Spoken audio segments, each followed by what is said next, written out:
1888 Torso Murders. Jack the Ripper's other victims. The Thames Torso Killer, London's other serial murderer nobody remembers. Two killers, one city, one autumn. London, autumn 1888. You already know what happened in Whitechapel that autumn. The letters, the mutilations, the 5 women whose names history has never forgotten. Polly Nichols, Annie Chapman, Liz Stride, Kate Eddowes, Mary Jane Kelly. Jack the Ripper terrorized the East End and the entire city, and every newspaper in England covered every development, every rumor, every dead end in exhaustive, breathless detail.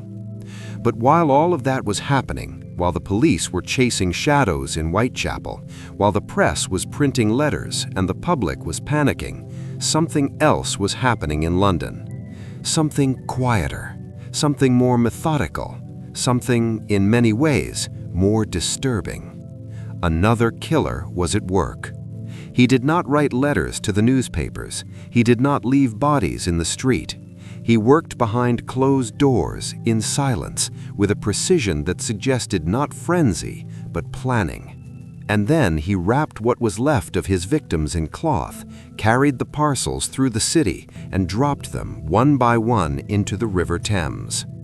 While London watched the Ripper, this man killed at least 4 women, possibly more. He was never named, never caught, never even seriously investigated. And the women he murdered have no names, no gravestones, no candlelight vigils.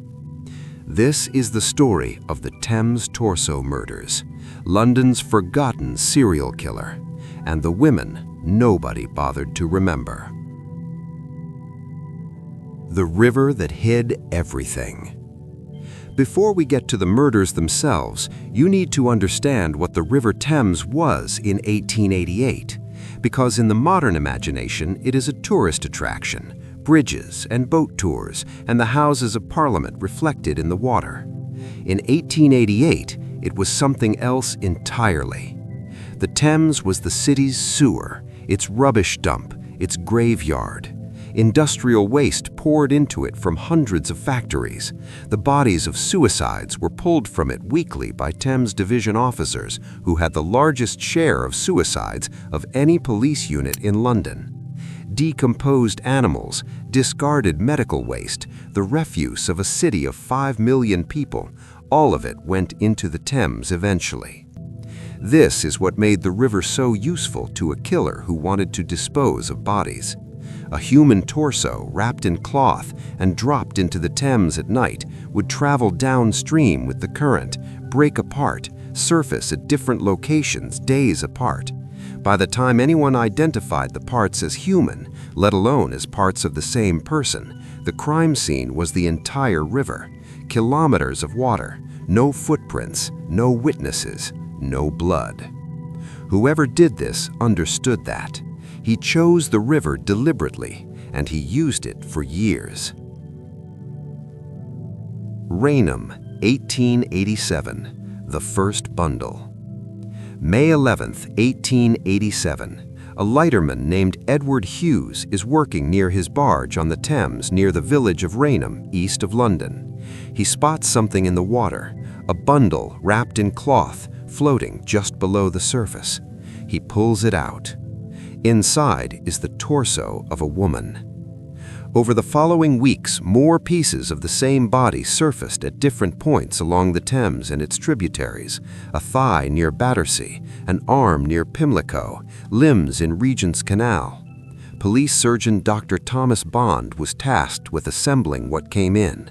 The pieces arrived slowly, like a nightmare posted in installments. What Bond found when he had enough to work with disturbed him. The woman had been dismembered with skill, not the skill of a surgeon, the incisions were not clean enough for that, but the skill of someone who understood anatomy, someone who knew where the joints were, how the body fitted together, and therefore how it could most efficiently be taken apart. Bond concluded the killer might have worked as a butcher or had some comparable practical knowledge of the body. The head was never found. Without a head, identification was nearly impossible. The woman's age was estimated at late 20s. Her name was never established. The inquest jury, unable to determine how she died because the parts that would have shown cause of death had never been recovered, returned a verdict of found dead. Not murdered, found dead, as if she had simply materialized in the river. She was buried without a name. She is still without one today. Jack the Ripper killed 5 women. Every one of them has a name. This woman has nothing, not even a cause of death. The Whitehall Mystery, a body in Scotland Yard. September 11th, 1888. In Whitechapel, Jack the Ripper has already killed Polly Nichols. Annie Chapman has been found in a backyard in Hanbury Street. The city is in full panic. Every constable in the East End has been reassigned. Every detective has a theory about the Ripper. Every newspaper is running a new suspect every other day. In Whitehall, construction workers are building the new headquarters of the Metropolitan Police, the building that will become New Scotland Yard. It's a vast brick construction site on the north bank of the Thames embankment, scaffolding and noise and laborers everywhere. On the morning of September 11th, a laborer named Frederick Moore is moving through the site when he spots something in the mud near the river's edge. He pulls it out. It is a woman's right arm, cleanly severed at the shoulder. The police, distracted by the Ripper, initially concluded it was a medical student's prank. They had seen this before, body parts discarded from anatomy classes, dumped in the river. They logged it and moved on. 3 weeks later, October 2nd, 1888, the same morning that Kate Eddowes and Liz Stride were found dead in Whitechapel, another worker at the Scotland Yard construction site made a different discovery. In a locked underground vault beneath the unfinished building, a vault accessible only by scaling an 8-foot hoarding in complete darkness, he found a female torso wrapped in cloth, hidden in the foundations. Now the police could not pretend this was a prank. Dr. Thomas Bond, the same surgeon who had examined the Rainham pieces the year before, was called to the site. He examined the torso carefully. Then he looked at the arm found 3 weeks earlier. They matched. Same woman. And within days, a leg was dug up from the same site, buried a few feet away. Bond's findings were chilling. The woman had been dismembered after death. The cuts were clean and deliberate, not frenzied, not hurried, and whoever had placed the torso in that vault knew the site well enough to find a locked underground space in complete darkness and scale a barrier to access it. This was not random disposal. This was knowledge, planning, familiarity with the location. The press named it the Whitehall Mystery. The Pall Mall Gazette ran headlines. Questions were asked in Parliament. And then Jack the Ripper killed again, and the Whitehall Mystery disappeared from the front pages entirely. The woman in the vault was never identified. Her head was never found. No arrests were ever made. She was buried in the foundations of New Scotland Yard, the building that was being constructed to catch killers like the man who murdered her. 2 killers in the same city, the same autumn. By October 1888, London had a problem that nobody quite knew how to say out loud. There appeared to be 2 serial killers operating simultaneously in the same city. Jack the Ripper worked in Whitechapel at night in the open street with speed and ferocity, slashing throats, mutilating bodies where they fell, leaving the evidence in full sight. His method was frenzy. His signature was violence that seemed barely contained, spilling out of him in dark alleys at 3 in the morning. The torso killer was the opposite in almost every way. He worked indoors, behind closed doors, with time and privacy. He killed his victims somewhere controlled, a room, a cellar, and dissected them afterwards with patience and skill. He wrapped the pieces carefully. He transported them to different locations across the city, sometimes miles apart, and deposited them where they would be found slowly, in pieces, days or weeks apart. He removed heads and hands specifically to prevent identification. This was not frenzy. This was methodology. The two crimes shared only one thing. The victims were women, poor, vulnerable, and invisible to a city that was much more interested in the theatrical horror of the Ripper than in the quiet, patient nightmare happening on the other side of London. Detective Chief Inspector Donald Swanson, who led the Ripper investigation, looked at the Whitehall torso and wrote in his notes that he did not believe the two cases were connected. Most historians today agree with him. The methods were too different. The Ripper was compulsive, frenzied, escalating. The torso killer was controlled, methodical, consistent across years. The two crimes shared only one thing. The victims were women, poor, vulnerable, and invisible to a city that was much more interested in the theatrical horror of the Ripper than in the quiet, patient nightmare happening on the other side of London. Detective Chief Inspector Donald Swanson, who led the Ripper investigation, looked at the Whitehall torso and wrote in his notes that he did not believe the two cases were connected. Most historians today agree with him. The methods were too different. The Ripper was compulsive, frenzied, escalating. The torso killer was controlled, methodical, consistent across years. Two different men, two different compulsions, one city that was only watching one of them. Elizabeth Jackson, the only name we have. June 4th, 1889. The Thames again. A female torso was found floating near Horsley Down, an area of Riverside, South London. Over the following days, more parts of the same body surfaced at different points along the river. A leg found under Albert Bridge in Chelsea. More pieces further downstream. The same pattern, the same deliberate scattering. This time, the doctors noted something different. The victim had been approximately 8 months pregnant when she died, and on one of the recovered arms, there was a distinctive scar on the wrist, an unusual mark, specific enough to potentially identify a person. For the first time in this entire series of murders, someone came forward. Her name was Elizabeth Jackson. She was 24 years old. She was homeless, a prostitute who had been living in the Chelsea area. She had disappeared in late May. People who had known her confirmed the scar. The pregnancy was consistent. The identification was formal and confirmed. Elizabeth Jackson had a boyfriend named John Faircloth. He had left London around the time she disappeared. Police found him in Devon and arrested him on suspicion of murder, but his alibi checked out. He had left London before Elizabeth disappeared. He was released. No charges were ever brought against anyone. Elizabeth Jackson is the only victim of the Thames Torso Murders that has a name. Think about that for a moment. At least 4 women were murdered, dismembered, and scattered across a major city over the course of 2 years.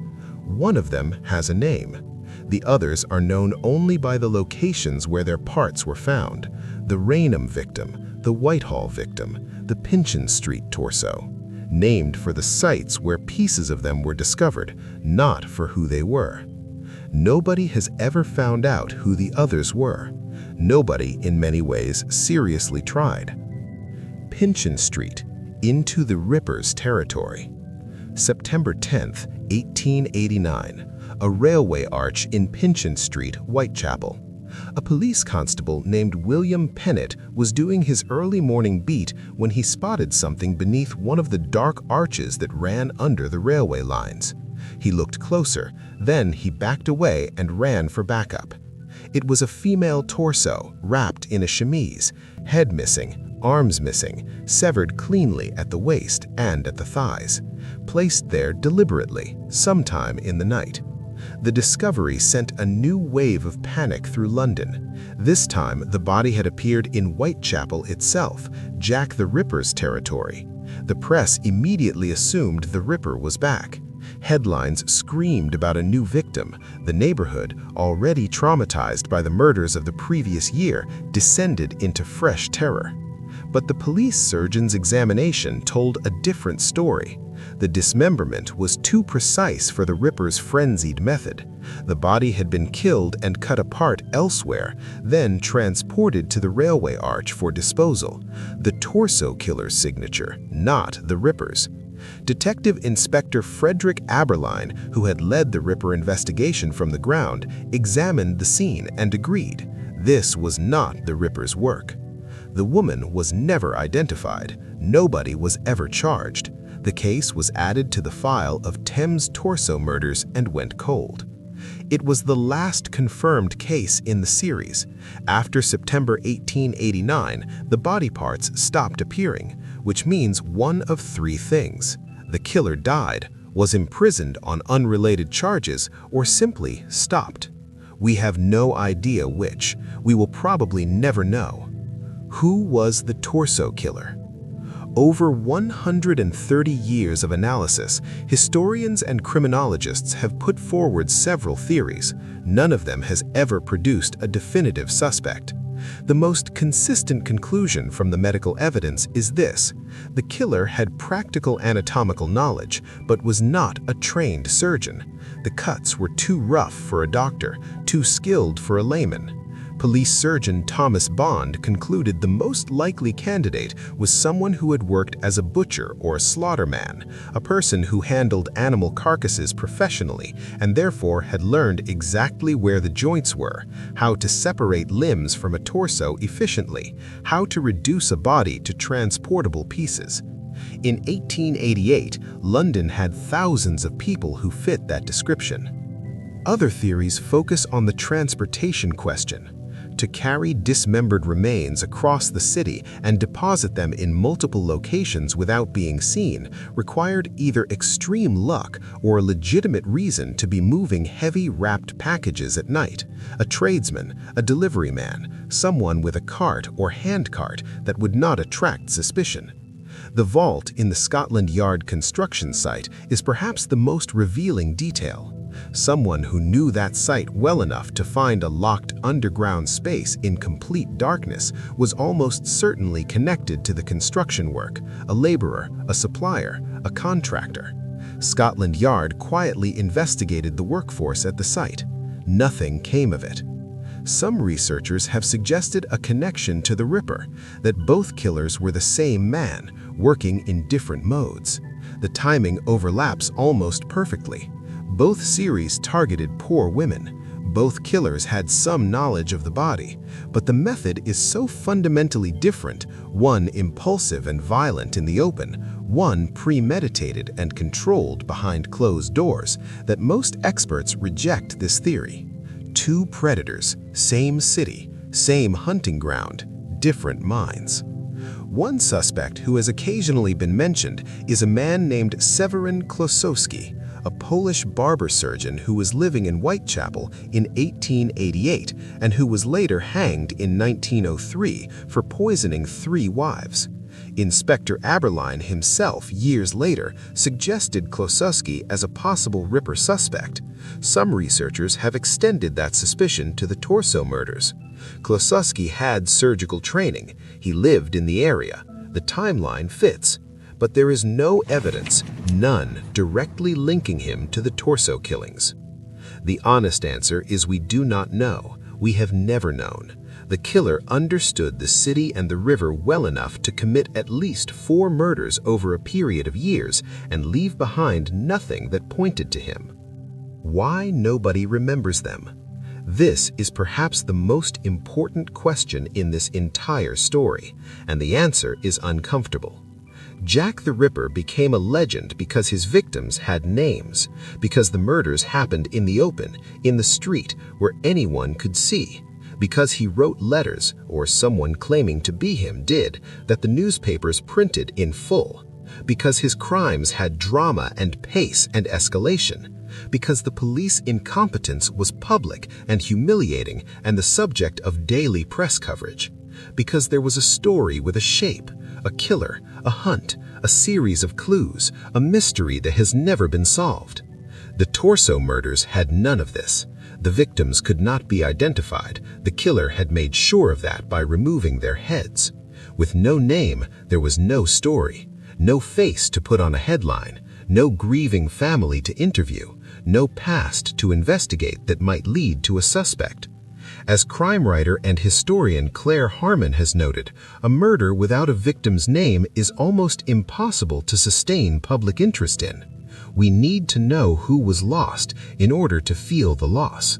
The torso killer understood this, whether consciously or not, and by removing heads and hands, he removed the humanity of his victims along with their identities. He made them objects, things found in bundles, things named for the bridges near which they surfaced. The press covered the Whitehall Mystery for about a week. Then the Ripper killed again, and it was forgotten.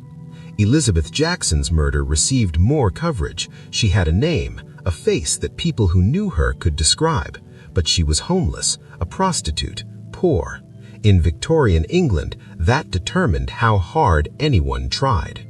The Ripper killed 5 women in 3 months and became immortal. The torso killer murdered at least 4 women over 2 years and is barely a footnote. The difference is not the horror of the crimes. The difference is whether the victims could be seen as people. What the Thames kept. The Thames Torso Murders were never solved. The killer was never identified. He probably died in obscurity or old age or in an asylum or in prison on some unrelated charge. We simply do not know. The files were kept open, technically, but as the years passed and no evidence came in, they gathered dust and were eventually archived and mostly forgotten. The women he killed are remembered, if they are remembered at all, as components of a mystery, pieces in a puzzle, literally pieces scattered across a city. The Rainham victim, the Whitehall victim, the Pinchin Street torso. These are not names. These are locations. Elizabeth Jackson at least has a name. She was 24. She was pregnant. She had a scar on her wrist that the people who knew her recognized. Someone had loved her enough to know what that scar looked like. Someone remembered enough to make an identification. But even she has no grave marker, no memorial, nothing in the public record that says, here was a person, here was her life, here is what was done to her and why it mattered. In the shadow of Jack the Ripper, who has been the subject of thousands of books, countless films, walking tours, a museum, an entire industry of speculation, the Torso Murders are a footnote. The women who died in those murders are less than a footnote. They are a series of dates and locations and medical reports. The river took what the killer gave it. The current carried the pieces downstream. The city looked the other way because it was already looking at something more dramatic, something more theatrical, something that had a name and a mythology attached to it. But they were there. They were real. They were women who walked the streets of London in 1887 and 1888 and 1889, who had names and histories and lives that nobody thought worth recording. And somewhere in that city, in that autumn, while the newspapers screamed about the Ripper, while detectives chased shadows in Whitechapel, while London congratulated itself on its outrage, a man was quietly, methodically doing something worse. And nobody stopped him. And nobody remembers him. And nobody remembers them. Their names are unknown. Their faces were never recovered. Their killer was never caught. Their city never looked for them. We should have looked harder.